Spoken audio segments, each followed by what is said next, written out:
வணக்கம் அன்பான நேயர்களே. இன்னைக்கு நம்ம பார்க்க போற கான்செப்ட் என்னன்னா, செஸ்ல என்னென்ன காயின்ஸ் இருக்கு, அது எத்தனை வேல்யூ, அதோட ஸ்கொயர் கண்ட்ரோல் எல்லாமே நம்ம பார்க்க போறோம். செஸ்ல ஃபர்ஸ்ட் நம்ம பார்த்தோம்னா இது வந்து போர் வீரர்கள். இந்த போர் வீரர் பார்த்தீங்கன்னா இதோட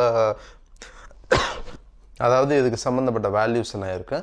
அப்ப என்னென்ன பீசஸ் இருக்குங்கிறத நம்ம பார்த்துருவோம் செஸ்ல. இப்போ பார்த்தீங்கன்னா வெள்ளையில ஒன்று கருப்பில் ஒன்று இந்த மாதிரி வைக்கலாம். ஸோ அதுக்கப்புறம் வந்து நைட்டு இருக்கும், இங்கே நம்ம நைட்டை வச்சுக்கலாம். ஸோ இந்த மாதிரி என்னென்ன பீசஸ் இருக்குங்கிறத நம்ம பார்த்துக்கலாம்.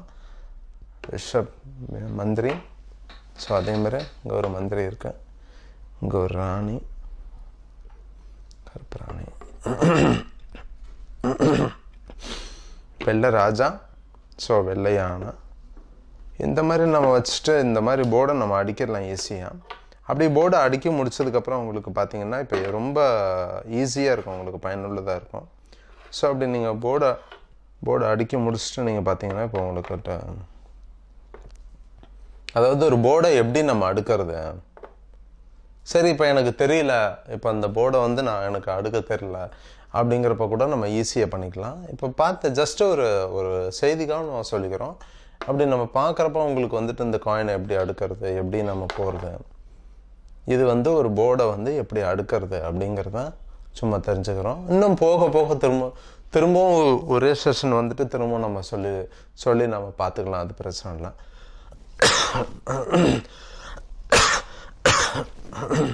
இப்போ வந்து ஒரு போர்டை நம்ம அடுக்கி வச்சுருக்கோம். எப்படி பார்த்தீங்கன்னா இப்போ யானை, இது வந்து யானை, குதிரை, மந்திரி, ராணி, ராஜா, மந்திரி, குதிரை, யானை.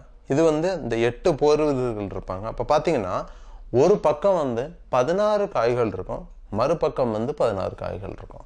ஸோ இந்த சதுரங்க விளையாட்டை பார்த்தீங்கன்னா இந்த 16 காய்களும் சண்டை போட்டு அவங்க யாரை முன்னேற்றம் அடைகிறாங்க, சார் இந்த மாதிரி முன்னேற்றம் அடைகிறாங்க, இந்த மாதிரி வருது, இந்த மாதிரி வர்றப்ப நம்ம வந்து யார் வந்து நல்ல ஒரு வீர ஆவேசமாக தன்னோட மூமெண்ட் எல்லாம் இருந்து கரெக்டாக அந்த எதிராளி படையை வந்து நாசம் பண்ணுறதுக்கு நம்ம பண்ணுறாங்களோ அவங்க அதுக்கு ரிலேட்டடாக நம்ம செஞ்சுக்கலாம்.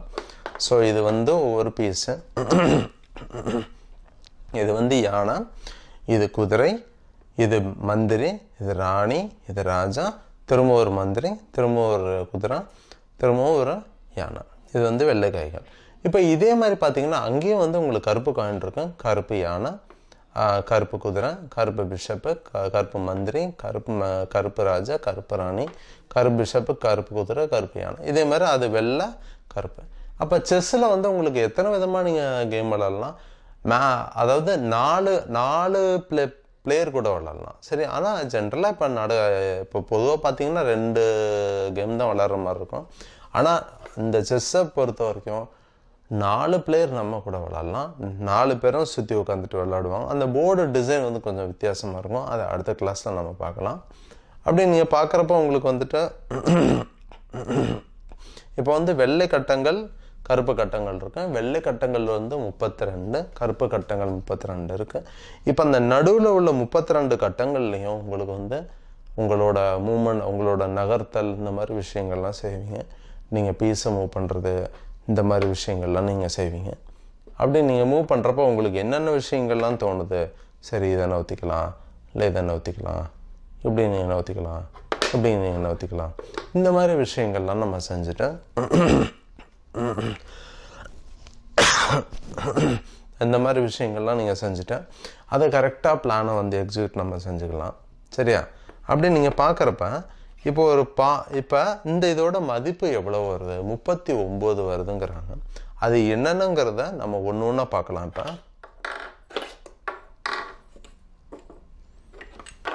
இப்போ செஸ்ஸோட பீசஸ் நம்ம பார்த்துருக்கோம்.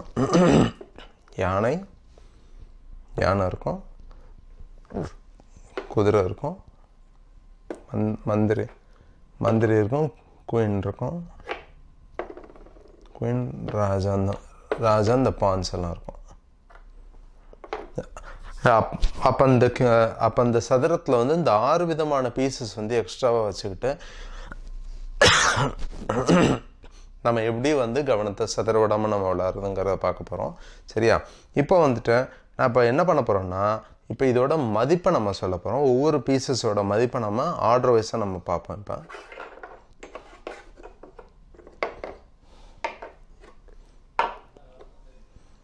இப்போ பானை நீங்கள் பார்த்தீங்கன்னா இதோட மதிப்பு வந்து 1. அதாவது இந்த ஒரு பானோட மதிப்பு வந்து 1, இந்த கருப்பு பானோட மதிப்பு வந்து 1. ஸோ அப்போ இது பார்த்தீங்கன்னா உங்களுக்கு மதிப்பு வந்து 2ங்கிறது வரும். இப்போ அடுத்தது நீங்கள் பார்த்தீங்கன்னா இப்போ ஒரு வெள்ளை குதிரை ஒன்று இருக்கு. இப்போ இதோட மதிப்பை நீங்கள் பார்த்தீங்கன்னா 3. ஸோ அதே மாதிரி கருப்பு குதிரையோட மதிப்பு உங்களுக்கு பார்த்தீங்கன்னா அதுவும் 3 தான். இப்போ அதுக்கப்புறம் வந்துட்டு உங்களுக்கு பார்த்தீங்கன்னா இப்போ வந்து இந்த 2 மந்திரி இருக்கு. இந்த மந்திரி நீங்கள் பார்த்தீங்கன்னா உங்களுக்கு வந்துட்டு இதோட மதிப்பு வந்து 3, இதோட மதிப்பு வந்து உங்களுக்கு 3. ஸோ மதிப்பு வந்து 3 தான் உங்களுக்கு. ஸோ இதோட மதிப்பு 3. இப்போ அடுத்தது நீங்கள் பார்த்தீங்கன்னா இப்போ வந்து ராணி இருக்கு. இப்போ இந்த ராணியோட மதிப்பு பார்த்தீங்கன்னா உங்களுக்கு 9. இந்த 9ங்கிற மதிப்பு உங்களுக்கு தெரியும். ஸோ இப்போ இந்த சதுரங்க விளையாட்டில் எது வந்து கம்மியான வேல்யூ இருக்கோ அது வந்து மைனர் பீஸ்ன்னு சொல்லுவாங்க.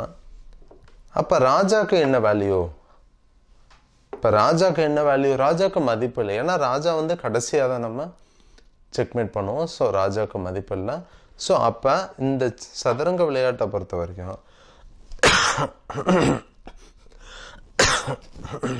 எது வந்து மைனர் பீஸ்ன்னு சொல்லுவாங்கன்னா